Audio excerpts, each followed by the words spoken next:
Assalamualaikum warahmatullahi wabarakatuh. Salam sejahtera untuk kita semua. Perkenalkan, saya Bunga Permatasari, dosen tetap program studi S1 Hukum, bagian Hukum Fakultas Hukum Universitas Bangka Belitung. Saat ini, saya sedang mengikuti sertifikasi dosen gelombang 1 yang diselenggarakan oleh Kementerian Pendidikan Tinggi, Sains dan Teknologi tahun 2025. Saya akan melakukan penyusunan dokumen pernyataan diri dosen dalam unjuk kerja Tridharma Perguruan Tinggi. Pada kesempatan ini, saya akan memaparkan salah satu mata kuliah yang saya ampu, yaitu Hukum Lingkungan. Mata kuliah Hukum Lingkungan merupakan mata kuliah wajib yang harus dikontrak oleh mahasiswa semester 4 yang ditawarkan pada semester genap dengan bobot 2 SKS dan kode mata kuliah HKM 423. Penjelasan materi kuliah hukum lingkungan akan saya sampaikan dengan cara DIA, Delivery, Interaction, dan Assessment. Untuk delivery, deskripsi mata kuliah hukum lingkungan merupakan mata kuliah yang mempelajari secara komprehensif sendi-sendi utama dasar hukum lingkungan yang dikaji melalui berbagai pendekatan, serta membahas penyelesaian kasus hukum lingkungan hidup baik di tingkat nasional maupun internasional. Perkuliahan hukum lingkungan diselenggarakan dengan pendekatan blended learning, yaitu perpaduan antara pembelajaran luring atau tatap muka langsung dan juga daring melalui platform Edlink mahasiswa dan Zoom meeting. Mahasiswa dapat mengakses materi perkuliahan, mengunduh RPS, serta mengunggah tugas secara online melalui Edlink mahasiswa. Sementara diskusi interaktif, studi kasus, dan presentasi dilakukan secara langsung melalui kelas tatap muka. Capaian pembelajaran lulusan untuk mata kuliah hukum lingkungan terdiri dari LO1. Mahasiswa berperan sebagai warga negara yang cinta tanah air dan menjunjung sikap ketakwaan kepada Tuhan Yang Maha Esa, menjunjung tinggi nilai kemanusiaan, menerapkan nilai-nilai, norma, dan etika, serta menunjukkan sikap bertanggung jawab atas pekerjaan di bidang keahlian secara mandiri. LO4, penguasaan konsep dan teori dalam ilmu. LO8, kemampuan mengidentifikasi, merumuskan, menganalisis, dan menyelesaikan permasalahan hukum. Selain itu, capaian pembelajaran mata kuliah hukum lingkungan ini terdiri dari 1. Mahasiswa mampu menjelaskan teori dasar dalam hukum lingkungan. Kedua, mahasiswa mampu menjelaskan instrumen dalam hukum lingkungan nasional. Ketiga, mahasiswa mampu menjelaskan kebijakan sektoral lingkungan hidup. Keempat, mahasiswa mampu menyusun penyelesaian kasus sengketa hukum lingkungan. Adapun materi pembelajaran pada mata kuliah hukum lingkungan ini meliputi 1. Permasalahan lingkungan. Kedua, pengertian, kedudukan, dan ruang lingkup hukum lingkungan. Ketiga, perkembangan kebijakan global dan prinsip-prinsip hukum lingkungan. Keempat, instrumen hukum lingkungan nasional. Kelima, pencegahan dan pengendalian pencemaran dan kerusakan lingkungan. Keenam, kebijakan sektoral lingkungan atau sumber daya alam. Ketujuh, potensi kearifan lokal dalam pembangunan berwawasan lingkungan. Kedelapan, gugatan dan ganti rugi lingkungan. Kesembilan, penyelesaian sengketa hukum lingkungan. Kedua, interaction. Interaksi pada perkuliahan ini melibatkan komunikasi dua arah antara dosen dan mahasiswa. Oleh karena itu, sistem pembelajaran atau metode perkuliahan yang saya terapkan pada mata kuliah hukum lingkungan bersifat aktif, partisipatif, dan problem-based learning. Dengan metode pembelajaran yang digunakan diantaranya adalah ceramah interaktif, tanya jawab, diskusi kelompok, role play, dan case method untuk penyelesaian kasus hukum lingkungan. Untuk media pembelajaran dalam mata kuliah hukum lingkungan meliputi 1. Buku ajar hukum lingkungan yang saya tulis sendiri dan RPS yang dapat diunduh melalui Edlink mahasiswa. Kedua, PowerPoint, studi kasus, dan artikel ilmiah. Ketiga, kuliah hybrid melalui Zoom Meeting atau Edlink mahasiswa. Ketiga, assessment. Penilaian dalam mata kuliah hukum lingkungan mencakup 5 komponen. Komponen yang pertama, ujian tengah semester dengan bobot 20%. kedua ujian akhir semester dengan bobot 25%, yang ketiga mental, moral, intelektual dengan bobot 10%, keempat kuis dengan bobot 5%, kelima tugas individu dengan bobot 20%, dan terakhir tugas kelompok case method dengan bobot 20%. Penilaian ini dilaksanakan secara objektif berdasarkan ketepatan dan penguasaan materi, partisipasi aktif mahasiswa, serta kemampuan dalam analisis penyelesaian studi kasus. Saya menggunakan rubrik penilaian yang jelas dan terukur, dan hasil evaluasi disampaikan kembali kepada mahasiswa sebagai bagian dari proses umpan balik untuk meningkatkan kualitas pembelajaran. Dengan pendekatan ini, saya berkomitmen untuk menciptakan pembelajaran yang berpusat pada mahasiswa, sekaligus menyiapkan lulusan sesuai dengan capaian pembelajaran lulusan. Untuk tahapan berikutnya, mari kita simak video pembelajaran mata kuliah Hukum Lingkungan. Waalaikumsalam warahmatullahi wabarakatuh. Selamat siang semuanya. Siang, Bu.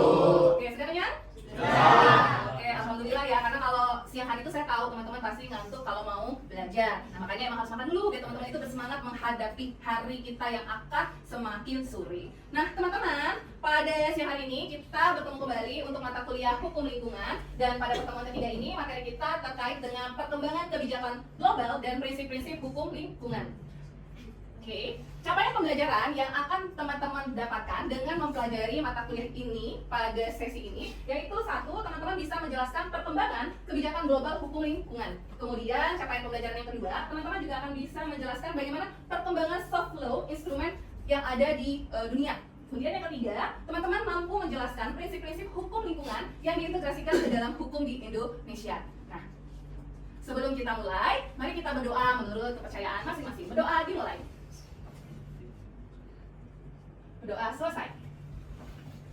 Oke teman-teman, seperti biasa setiap teman-teman kuliah biar dikatakan hadir di kelas, teman-teman wajib mengisi absen. Kalau minggu lalu kita mengisi presensinya dengan cara manual, maka kali ini kita akan memanfaatkan headlink kita. Silakan teman-teman ambil handphonenya dan di screenshot ya, di barcode ya, istilah anak muda sekarang. Oke, silakan. Oke ya. Oke, baik. Terima kasih teman-teman sudah hadir pada pertemuan kita pada siang hari ini.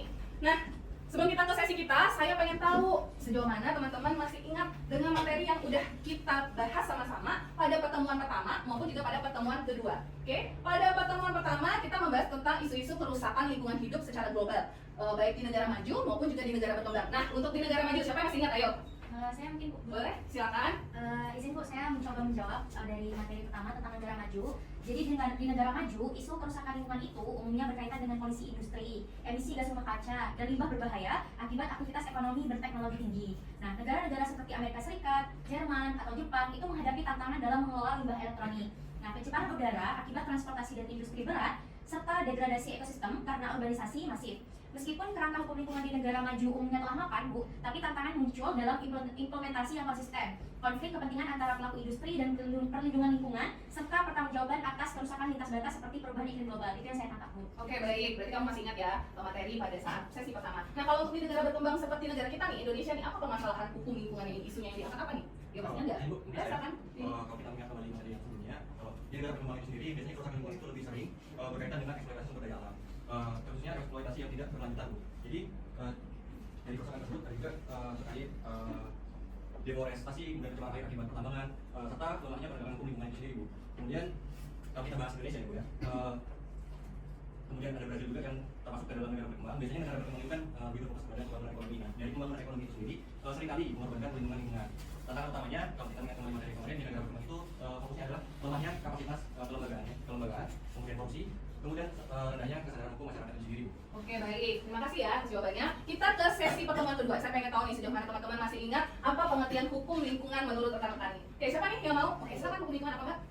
Hukum lingkungan itu merupakan seperangkat kaidah hukum yang mengatur hubungan antara manusia dengan lingkungan hidup untuk mencegah, mengendalikan, serta untuk menanggulangi pencemaran atau kerusakan lingkungan. Nah, tujuannya itu yaitu untuk menjamin kelestarian fungsi lingkungan bagi generasi sekarang maupun generasi yang mendatang. Oke, kalau untuk ruang lingkupnya apa yang dipelajari nih di buku lingkungan? Iya, Oh iya, boleh silakan. Menurut saya, yang saya tangkap di buku baru terkait ruang lingkup hukum lingkungan itu mencakup pengaturan lingkungan dan pengelolaan lingkungan hidup tentunya, seperti pengendalian pencemaran dan juga kerusakan, kemudian konservasi sumber daya alam, dan juga analisis dampak lingkungan atau yang dikenal dengan AMDAL, dan juga izin lingkungan, kemudian penegakan hukum lingkungan dalam lingkup administratif, kemudian ada perdata dan juga ada pidana, dan serta partisipasi masyarakat dalam pengawasan lingkungannya. Oke, baik, itu adalah ruang lingkupnya ya. Nah, kalau yang terakhir nih, kedudukan hukum lingkungan di hukum Indonesia ini di mana nih? Saya mau coba tunjuk. Ya, sini deh, tapi nggak masih ingat ada Bib. Seingat saya kalau di Indonesia itu hukum lingkungan memiliki peran strategis atau kedudukan yang strategis di bagian hukum publik dan hukum administrasi negara. Oke, berarti posisi duduknya hukum lingkungan ini dia di ranah hukum publik, dan kita tahu kalau hukum publik itu salah satunya adalah hukum administrasi negara. Baik, rekan-rekan, saya lihat teman-teman sudah memahami ya materi pertemuan pertama, kemudian juga materi pertemuan kedua. Nah, untuk hari ini seperti yang saya sampaikan tadi, capaian pembelajaran kita yaitu teman-teman bisa menjelaskan bagaimana perkembangan kebijakan global hukum lingkungan. Nah, teman-teman, kalau kita membahas bagaimana sih perkembangan hukum lingkungan itu secara global, sebenarnya perkembangannya itu karena memang pasti ada masalah, oke ya. Orang kalau nggak ada masalah pasti ya udah diam-diam aja ya. Nah, karena ada masalah pasti ingin menyelesaikan bagaimana masalah tersebut diselesaikan. Nah, sama di dalam perkembangan global hukum lingkungan ini ada tragedi. Nah, tragedi yang cukup fenomenal itu adalah kasus yang pertama antara Amerika Serikat dan juga Kanada. Itu kasus yang terkenal pada saat itu adalah Rails Matter Arbitration. Nah, kasusnya bagaimana? Jadi saya mau menjelaskan sedikit gambarannya. Pada saat itu ada pencemaran udara yang disebabkan oleh peleburan biji, ya peleburan biji ya, itu dia menyebabkan pencemaran udara yang mana negara yang melakukan itu adalah negara Kanada. Nah, kalau kita ngomongin udara ini kan dia pasti ketimpangan dong. Nah, melintasilah Washington, Amerika Serikat. Amerika Serikat nggak terima adanya pencemaran udara tersebut, sehingga Amerika Serikat ini dia menuntut Kanada. Lalu Kanada nolak dong, saya nggak mau ganti rugi. Ini kan wilayah yurisdiksi saya, kedaulatan saya. Kenapa saya harus ganti rugi? Nah, akhirnya kasus tersebut berkembang dan dibawahlah ke ranah arbitrase, ya. Nah, kalau menurut kalian arbitrase ini memenangkan Kanada atau Amerika Serikat nih? Menurut kalian nih? Ayo gambar aja, tepuk aja nih. Oke, kalau saya sini apa? Amerika, Bu. Oh, Amerika. Kalau sebelah sini apa nih? Kanada. Kanada. Kalau sini? Amerika. Oh, Amerika ya. Nah, dalam hal ini pihak arbitrase itu memenangkan Amerika Serikat. Kenapa? Karena sebuah negara meskipun punya kedaulatan untuk mengelola sumber daya alam dia, tapi tidak boleh sampai mengganggu negara lain. Oke, efeknya apa? Terjadilah tadi tercemarnya udara di Amerika Serikat. Dan kasus itu pernah terjadi pula di Indonesia. Ketika Indonesia kebakaran hutan, itu kan Malaysia sibuk ya, mau nuntut ke Indonesia ya. Nah, itu tadi karena ada transboundary gas pollution atau penyebaran polusi udara lintas batas negara. Nah, kemudian kasus berikutnya itu adalah kasus Prancis melawan Spanyol. Oke, kasus Prancis melawan Spanyol ini disebut juga dengan kasus Latlanos Arbitration. Nah, kasusnya gimana? Kasusnya ini ada danau. Oke, ada danau. Danaunya itu letaknya di negara Prancis. Oke, nah danau yang ini kan namanya Danau Lanus nih. Dianya itu merupakan sumber air untuk sungainya Spanyol. Jadi kalian bayangkan teman-teman, ada danau, terus Spanyol ini punya sungai, sungainya Spanyol itu sumber airnya itu dari danaunya si Prancis ini. Nah, mereka itu pernah buat perjanjian. Nah, perjanjian mereka itu mengatakan bahwa kedua belah pihak ketika mau membangun danau tersebut harus dengan seizin masing-masing negara. Tapi tiba-tiba si Prancis ini dianya ngebangun pembangunan di danau tersebut. Efeknya apa? Sungai di Spanyol jadi tercemar. Nah, ini kan dibawa juga nih ke mahkamah arbiter. Memenangkan siapa? Spanyol atau Prancis? Oke, ada yang Spanyol, ada yang Prancis. Dalam kasus ini, gugatan Spanyol ditolak. Karena mahkamah arbiter menganggap bahwa Prancis dia sudah benar. Dia mengelola danaunya sendiri. Hanya saja tetap ketika dia mau membangun, dia harus menyampaikan kepada Spanyol. Jadi sebenarnya kan hampir mirip ya dengan kasus Kanada ya, melawan Amerika Serikat. Spanyol dengan si Prancis ini hampir mirip. Hanya saja kalau Amerika Serikat itu udara, kalau yang Spanyol ini air. Seperti itu. Itu putusan mahkamah arbiternya. Nah, teman-teman, perkembangan hukum lingkungan secara global ini selain terpengaruh oleh kasus-kasus tadi, juga terpengaruh oleh namanya riset. Risetnya ini ada dua buku. Pertama itu buku berjudul Silent Spring tahun 1962, kemudian juga buku The Limit to Grow tahun 1972. Jadi jaraknya berapa? 10 tahun ya. Nah, buku inilah yang mengilhami negara-negara untuk lebih peduli dengan namanya lingkungan. Sehingga setiap negara akhirnya mengadopsi aturan-aturan yang ada di internasional untuk bisa mengikat ke negara mereka. Seperti itu. Nah, akhirnya teman-teman pada perkembangan hukum lingkungan secara global ini dia menghasilkan dua instrumen, yaitu instrumen hukum lingkungan internasional yang lunak atau kita kenal dengan soft law, kemudian ada instrumen hukum lingkungan yang hard law. Oke, kalau soft law itu berarti kan dia karena lunak itu gimana? Gak punya sanksi yang tegas biasa ya. Kalau hard law itu dia punya sanksi yang tegas. Nah kalau lunak itu biasa bentuknya kayak declaration. Oke, kalau yang hard law itu biasanya bentuknya kayak agreement seperti itu. Nah atau convention. Nah itu adalah yang hard law. Oke, ada pertanyaan? Ada Bu saya. Oke baik. Bagaimana pengaruh kasus Amerika dengan Kanada terhadap perkembangan kebijakan global? Oke, baik teman-teman ya. Jadi dari pertanyaan saudara Esther tadi, bagaimana sih Bu perkembangannya kasus tadi dengan kebijakan hukum global untuk lingkungan? Ini sangat berpengaruh ya teman-teman. Kenapa? Akhirnya kan PBB itu melek ya dengan kasus-kasus ini. Akhirnya dia membuat sebuah conference gitu ya. Conference itu adalah Conference Stockholm 1972. Nah, dalam hal ini akan kita bahas nih pada capaian pembelajaran yang kedua, yaitu bagaimana perkembangan soft law instrumen. Jadi sebelum saya menjawab pertanyaannya saudari Esther, saya akan menjelaskan dulu bagaimana sih karakteristik dari soft law menurut Alan Boyle ini ya. Jadi ada 3 karakteristiknya. Yang pertama kalau soft law ini dia non-binding, artinya hukumnya lunak, tidak mengikat. Kemudian yang kedua itu soft law consists of norm or principle, natural, artinya hukumnya lunak, memuat norma umum atau prinsip azas-azas yang nanti akan kita bahas beberapa azasnya. Yang kemudian yang ketiga itu adalah karena hukumnya itu lunak, maka hukumnya tidak siap untuk ditegakkan melalui penyelesaian sengketa yang mengikat. Jadi nggak sampai ke bawah ke mahkamah arbiter tadi seperti itu. Nah, jadi perkembangan itu pengaruhnya adalah satu tadi saya bilang tadi ada namanya UN Conference on Human and Environment yang diselenggarakan pada 5 sampai 16 Juni 1972 di Stockholm, Swedia. Nah, ini dihadiri oleh 114 negara dan dia menghasilkan Stockholm Declaration on the Human Environment. Jadi, perkembangannya ini dia akhirnya menghasilkan ada 26 prinsip hukum yang mana diakui secara global dan juga secara nasional pun juga ada di negara kita yang kita masih pakai sampai sekarang. Nah, sebelum saya membahas tentang prinsip tersebut, jadi ada isu yang diangkat di dalam Stockholm ini. Nah, isu yang pertama itu adalah satu, untuk lingkungan, pengakuan antar hubungan yang tidak dapat memisahkan manusia dan alam. Teman-teman bisa nggak hidup tanpa alam? Nah, kalau misalnya air habis di dunia ini, bukan habis deh, tercemar, bayangkan, bisa nggak? Atau bumi kita ini penuh sampah, segundung sampahnya, daratannya nggak kelihatan, cuma isinya sampah. Nah, bayangkan ya teman-teman, artinya apa? Manusia itu dia tidak lepas dari namanya alam. Oke, kalau udara kita aja, dulu kita pernah nggak sih sempat kebakaran hutan di sini? Tahun yang lalu ya, kan kebakaran ya, efeknya apa? Pagi-pagi itu sesak nafas nggak sih? Itu salah satu pengaruhnya, makanya isu itu yang diangkat seperti itu. Hubungan antara manusia dengan alam itu tidak dapat dipisahkan. Kemudian perlindungan lingkungan adalah isu utama bagi manusia dan pemerintah. Jadi pemerintah ini tidak boleh menutup mata dengan lingkungan. Kemudian yang ketiga, kerusakan lingkungan di negara-negara berkembang banyak disebabkan oleh kemiskinan. Nah, inilah faktornya. Tidak kita pungkiri ya, orang-orang nih kalau di Bangka Belitung, nambah 5 faktornya kenapa? Ekonomi. Ekonomi ini kenapa? No cuan.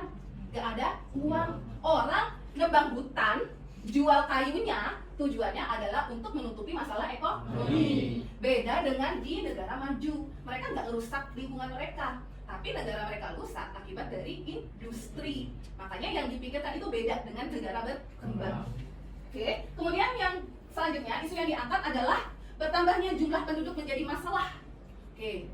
Dulu warga Bangka mungkin cuma 100.000 orang. Sekarang udah nambah 1 juta. Butuh ruang nggak? Butuh. Ruang itu akhirnya apa? Sungai. Awalnya sungai ditutup. Jadi apa? Rumahan. Efeknya apa? Banjir. Oke. Namanya juga sungai, tiba-tiba ditutup jadi rumah. Banjir lah. Hutan yang awalnya itu bukit dibelah jadi jalan, jadi rumah. Efeknya apa? Longsor. Jadi bencana itu disebabkan oleh siapa? Manusia. Oke, itu permasalahannya. Kemudian setelah itu artinya apa? Memang umat manusia itu harus sudah bersungguh-sungguh memperbaiki lingkungan. Kemudian bukan umat manusia aja, ini tanggung jawab bersama pemerintah dan juga dunia. Nah, ini isu diangkat bukan tahun 2025 teman-teman. Isu ini diangkat 1972. Saya belum lahir, kalian juga belum lahir. Ibu saya juga kayaknya belum lahir. Artinya apa? Ini masalah dari sejak dulu, tapi terus bertahan tidak selesai sampai saat ini. Nah, itu yang harus jadi PR bersama, bagaimana masalah isu lingkungan ini dapat tuntas. Oke? Nah, beberapa prinsip Stockholm Declaration ini ada sustainable development. Apa nih? Kalau diterjemahkan artinya apa? Pembangunan berkelanjutan. Ini ada nilai hubungannya. Artinya apa? Kita boleh membangun, tapi harus memikirkan generasi yang akan datang. Nah, prinsip-prinsip Stockholm ini dia ada 26, tapi ini adalah prinsip yang pada dasarnya dekatlah di kita, bahwa manusia itu memiliki hak fundamental atas lingkungan hidup yang baik. Kalian berhak atas lingkungan hidup yang baik? Hak. Kalau ada sampah berarti diapain? Buang gitu ya, jangan dipandangi gitu ya, karena itu hak kita. Kalau hak melahirkan kewajiban buanglah sampah pada tempatnya. Kemudian kekayaan alam harus dijaga untuk generasi mendatang. Oke, prinsip berikutnya pembuangan bahan beracun berbahaya harus dihentikan. Nah ini yang sering terjadi ya, kayak kasus baru-baru ini waktu itu ada temuan limbah rumah sakit ada di mana? Sungai. Sungai itu untuk cuci, mandi. Jangka pendek memang tak terasa. Jangka panjang itulah penyebab kanker. Oke. Lanjut setelah itu penting ilmu teknologi dan pendidikan lingkungan.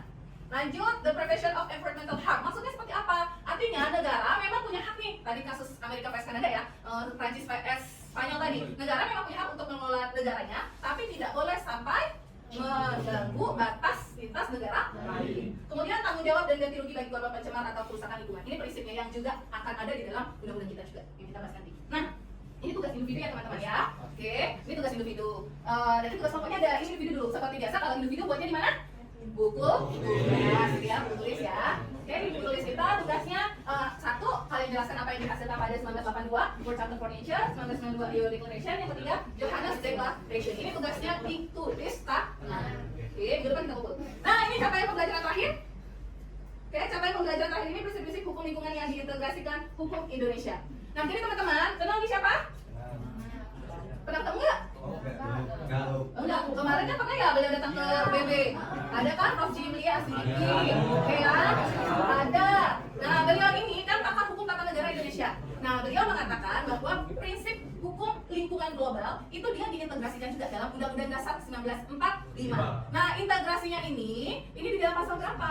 Pasal 33 ayat 4 UUD 1945 dan pasal 28H ayat 1. Jadi dengan ada integrasi ini dalam Undang-Undang Dasar kita, maka disebutlah konstitusi kita itu adalah Green Konstitusi atau konstitusi hijau. Nah, ini di mananya nih ada prinsipnya itu? Yaitu prinsip di mana nih, kata apa nih? Di sini. Kelihatan nggak ada kalian? Ada. Ada apa? Berkelanjutan. Tadi kan ada disampaikan apa? Sustainable development. Oke ya, berkelanjutan, berwawasan lingkungan. Prinsip ini terintegrasi. Oke, lanjut setelah itu kan di pasal 28 kan ada apa? Mendapatkan lingkungan yang baik dan sehat. Ini tadi prinsip yang saya sampaikan juga ya, bahwa orang berhak untuk mendapat lingkungan hidup yang baik. Nah, ini kan cerminan bahwa Undang-Undang Dasar kita pun sudah memberikan jaminan negara kita ini sangat peduli dengan namanya lingkungan hidup. Oke, nah lantas bagaimana nih integrasinya di dalam undang-undang? Jadi kalau kita ngomongin undang-undang, payung hukumnya Undang-Undang Lingkungan Hidup ini undang-undang apa? Undang-Undang Nomor 32 Tahun 2009 tentang perlindungan dan pengelolaan lingkungan hidup. Oke ya, UU PNH. Oke, masih ingat ya? Nah, ini diatur prinsip-prinsip hukum lingkungan tadi di dalam azas-azas pasal 2. Oke, silakan teman-teman buka Undang-Undang 32 tahun 2009-nya. Yuk, buka, boleh buka HP-nya ya. Karena saya yakin anak zaman sekarang itu pasti menggunakan jalur fast track-nya download. Oke ya. Nah, oke. Prinsip yang pertama nih, udah ketemu ya? Nah, ada tanggung jawab negara. Bagaimana sih penjelasannya? Oke, boleh. Atas tanggung jawab negara adalah yang pertama, negara menjamin pemanfaatan sumber daya alam akan memberikan manfaat yang sebesar-besarnya bagi kesejahteraan dan mutu hidup rakyat, baik generasi masa kini maupun generasi masa depan. Kemudian yang kedua, negara menjamin hak warga negara atas lingkungan hidup yang baik dan sehat. Yang ketiga, negara mencegah dilakukannya kegiatan pemanfaatan sumber daya alam yang menimbulkan pencemaran dan atau kerusakan lingkungan hidup. Oke. Kemudian ada kedua, kelestarian dan keberlanjutan. Oke, siapa yang mau baca nih? Oke, silakan. Baik, yang dimaksud dengan asas kelestarian dan keberlanjutan adalah bahwa setiap orang memikul kewajiban dan tanggung jawab terhadap generasi mendatang dan terhadap sesamanya dalam satu generasi dengan melakukan upaya pelestarian daya dukung ekosistem dan memperbaiki kualitas lingkungan hidup. Oke, jadi di atas kelestarian dan keberlanjutan ini artinya kita perlu menjaga lingkungan kita agar bisa dapat dinikmati oleh generasi yang akan datang juga. Kemudian ketiga nih, siapa nih? Asas keserasian dan keseimbangan. Oke, silakan. Asas keserasian dan keseimbangan dimaksudkan bahwasannya pemanfaatan lingkungan hidup harus memperhatikan berbagai aspek seperti kepentingan ekonomi, sosial, budaya, dan serta pelestarian ekosistem. Oke, jadi tetap ya meskipun kita lingkungan jangan sampai ekonominya nggak dapat, sosialnya juga nggak dapat, semua harus saling tersinkronisasi. Nah lanjut, azas berikutnya keterpaduan. Oke, siapa yang mau coba? Oke, silakan azas keterpaduan mana ini? Asas keterpaduan adalah bahwa perlindungan dan pengelolaan lingkungan hidup dilakukan dengan memadukan berbagai unsur atau menyinergikan berbagai komponen yang terkait. Oke, baik. Kalau manfaat, azas manfaat siapa? Oh, boleh silakan. Asas manfaat adalah bahwa segala usaha dan atau kegiatan pembangunan yang dilaksanakan disesuaikan dengan potensi sumber daya, alam, dan lingkungan hidup untuk peningkatan kesejahteraan masyarakat dan harkat manusia yang selaras dengan lingkungannya. Oke, jadi meskipun kita punya potensi, tetap ya kita harus memperhatikan juga kondisi di lingkungan kita. Kita memang punya potensi timah, tapi tetap setelah timahnya diambil, langkah yang harus dilakukan berikutnya apa? Diapain? Reklamasi. Seperti itu, biar lingkungannya bisa kembali baik kembali tentunya. Lanjut, setelah itu ada azas kehati-hatian. Nah, siapa nih mau? Oh, boleh silakan kehati-hatian. Asas kehati-hatian adalah bahwa ketidakpastian mengenai dampak suatu usaha dan atau kegiatan karena keterbatasan penguasaan ilmu pengetahuan dan teknologi bukan merupakan alasan untuk menunda langkah-langkah meminimalisir atau menghindari ancaman terhadap pencemaran dan atau kerusakan lingkungan hidup. Oke, kemudian bagaimana azas keadilan? Oke, boleh. Yang dimaksud dengan asas keadilan adalah bahwa perlindungan dan pengelolaan lingkungan hidup harus mencerminkan keadilan secara proporsional bagi setiap warga negara, baik lintas daerah, lintas generasi, dan lintas gender. Oke, lanjut azas apa lagi yang belum? Ekologian. Oke, azas ekologian siapa? Oke, boleh Putri. Yang dimaksud dengan azas ekologian adalah bahwa perlindungan dan pengelolaan lingkungan hidup harus memperhatikan karakteristik sumber daya alam, ekosistem, kondisi geografis, budaya masyarakat setempat, dan kearifan lokal. Oke, lanjut azas berikutnya keanekaragaman hayati.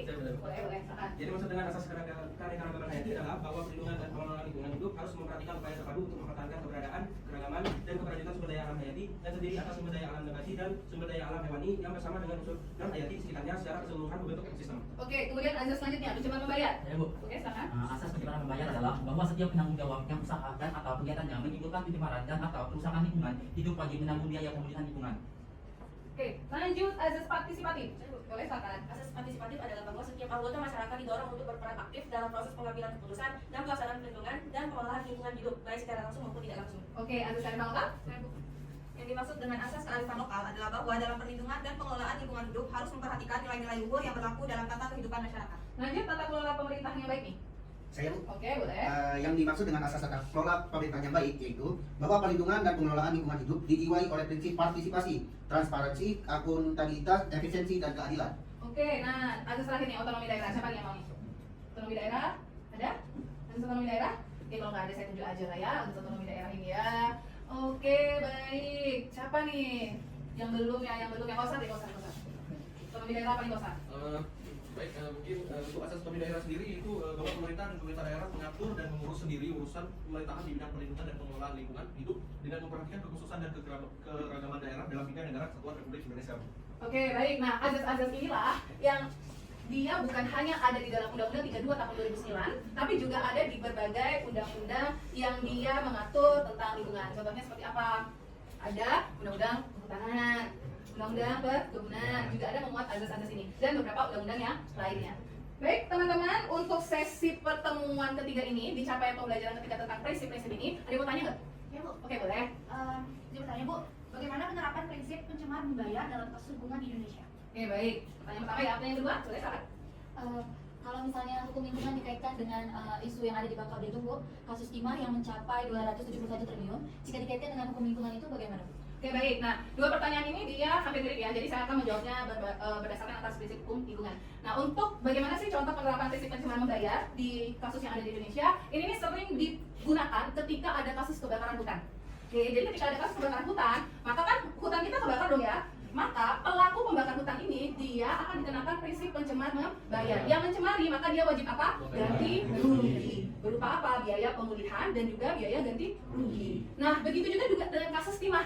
Oke ya, kasus timah kita itu kan karena apa? Dia besar sampai 271T itu kan ada kerugian terhadap lingkungannya. Maka akan ada ganti rugi terhadap kerusakan lingkungan dan juga ganti rugi untuk biaya pemulihannya. Seperti itu gambaran untuk contoh penerapan di Indonesia. Nah, teman-teman, untuk pertemuan kita saya cukup ya sesi ini pertemuan ketiga. Biar teman-teman belajar lebih banyak lagi, saya memberikan tugas kelompok. Jadi tugas kelompok ini bisa dipilih mau soal 1 atau soal 2. Soal 1 cari kasus tentang kapas transgenik. Nah, soalnya apakah pemberian izin kepada Monagro tanpa melalui proses AMDAL dapat dikategorikan sebagai tindakan yang memindahkan prinsip precautionary atau prinsip kehati-hatian ya. Nah, soal nomor 2 boleh memilih mau 1 atau 2. Nomor 2 ini kita mengangkat kasus Mandawalangi.